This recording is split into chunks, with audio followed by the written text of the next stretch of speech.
গরমে একটু দই কিংবা টক না হলে দুপুরের খাওয়াটা ঠিক জমে না। তাই আজকে বানিয়েছিলাম দই ঢ্যাঁড়স।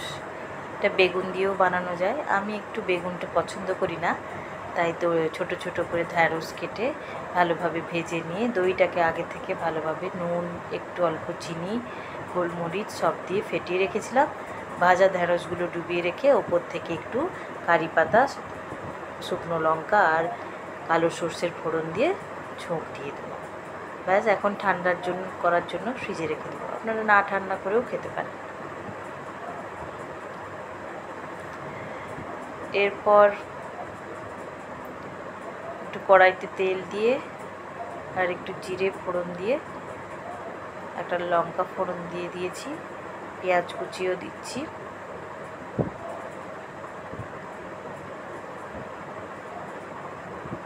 পেঁয়াজটাকে ভালোভাবে ভেজে নেব।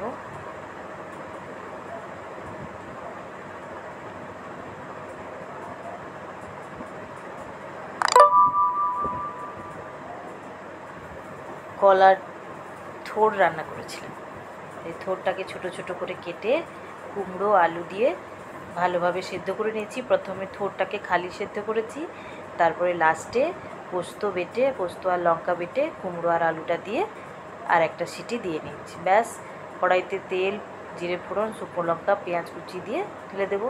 শুকনো শুকনো হয়ে গেলেই নামিয়ে নেব, হয়ে গেল। আর বানাচ্ছি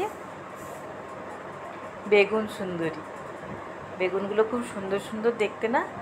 দেখুন, ছোট ছোট এবং খুব সুন্দর দেখতে। এটা একদম নতুন রেসিপি, আপনারা অবশ্যই ট্রাই করতে পারেন। এই ধরনের ছোট ছোট বেগুনগুলো পেলে বাজার থেকে নিয়ে এসে এইভাবে দু জায়গায় কাট দিয়ে দেব, এইভাবে কেটে নেব। যতগুলো বেগুন করতে চাইবেন ততগুলো কেটে নেবেন।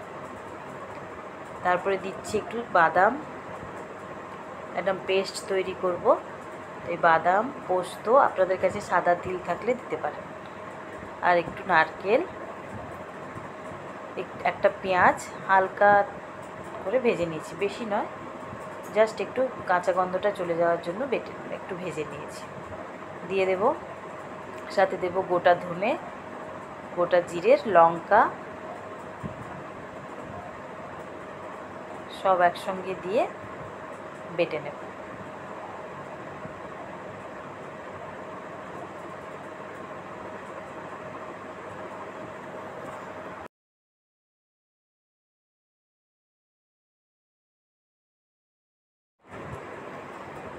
পেস্টটা বানিয়ে নিয়েছি।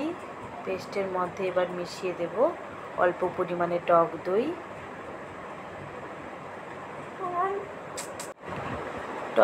আর একটু অল্প পরিমাণে লেবু, সাথে একটু দিয়ে দেব কাশ্মীরি লঙ্কার গুঁড়ো, একটু হলুদ গুঁড়ো পরিমাণ মতো, আর লবণও মিশিয়ে দেব। তারপরে ভালোভাবে মিশ্রণটাকে ফেটিয়ে নেব।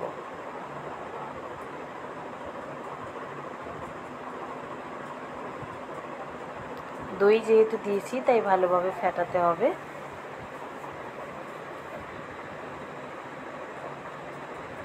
ভালোভাবে ফেটিয়ে নেওয়ার পরে বেগুনগুলো যে কেটে রেখেছিলাম তার ভেতরে এইভাবে চামচ দিয়ে মশলাগুলো ঢুকিয়ে নেব। সবগুলো বেগুনে এইভাবেই মশলাগুলো ঢুকিয়ে নেব। এই বেগুন সুন্দরী কিন্তু খেতে খুবই সুন্দর, আপনারা অবশ্যই বাড়িতে ট্রাই করতে পারেন। এবার সব মশলাগুলো বেগুনের ভিতরে ঢুকিয়ে নেওয়ার পরে সবগুলো বেগুনে কড়াইতে একটু তেল দিয়েছি, গোটা জিরে, কালো সর্ষে আর গোটা ধনে একটু ফোড়ন দিয়েছি, সাথে দিয়ে নেব কারি পাতা আর একটু হিং আগে দিয়ে দিতে হবে। ব্যাস, এবার ভালোভাবে মশলাটা, ফোড়নটা ভেজে নিয়ে বেগুনগুলো দিয়ে নেব। বেগুনগুলো দিয়ে হালকা করে ফ্রাই করে নেব। এপাশে ওপাশে দুপাশে ভালোভাবে ফ্রাই করে নেব, নেড়ে নেড়ে, যতক্ষণ না বেগুনটা ভাজা হচ্ছে ততক্ষণ। খুব বেশি যে ভাজা হবে না, অল্প একটু ভাজা হলেই হবে।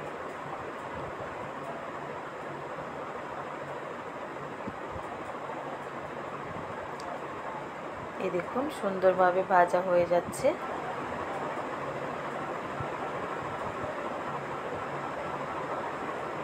এখন বেগুনগুলো বেশ ভালোভাবেই ভাজা হয়ে গেছে। এবার যে বাকি মশলাটা ছিল ওইটা দিয়ে দেব।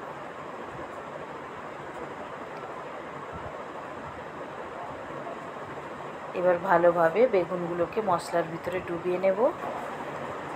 এই রেসিপি একটা খুব সুন্দর, আপনারা সত্যি অবশ্যই ট্রাই করবেন। এত সুন্দর স্মেলও হচ্ছে আপনারা ভাবতে পারবেন না কারি পাতার জন্য। এবার কিছুক্ষণ ঢাকা দিয়ে অল্প আঁচে রান্না করব। তারপরে কিছুক্ষণ পরে ঢাকা খুলে কারি পাতা, গোটা কাঁচা লঙ্কা, ধনে পাতা উপর থেকে ছড়িয়ে দেব। তারপর আরও কিছুক্ষণ মিনিট 5 রান্না করার পর দেখবেন গ্রেভিটা বেশ থকথকে হয়ে আসবে। ব্যাস, একেবারেই রান্না রেডি। আপনারা রুটির সঙ্গেও এটা খেতে পারেন, ভাতের সঙ্গেও খেতে পারেন।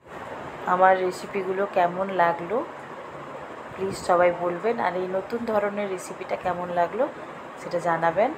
ভালো লাগলে প্লিজ লাইক করবেন, সাবস্ক্রাইব করবেন। Thank you.